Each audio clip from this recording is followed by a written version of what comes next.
Postingan Menteri Pertahanan Prabowo Subianto di akun Instagram tiba-tiba buat netizen riuh. Rupanya unggahan itu adalah ucapan selamat ulang tahun untuk mantan istrinya Siti Hediati Haryadi atau yang lebih dikenal Titi Soeharto yang juga anak dari Soeharto.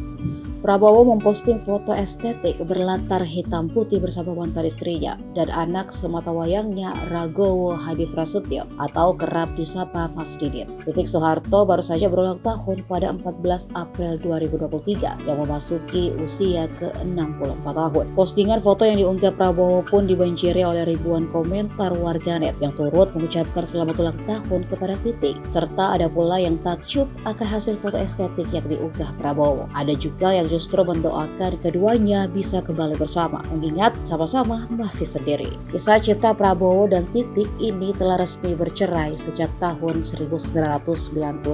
Meski sudah resmi bercerai, akan tetapi hubungan antara Prabowo dan Titi masih terjalin dengan sangat baik hingga hari ini.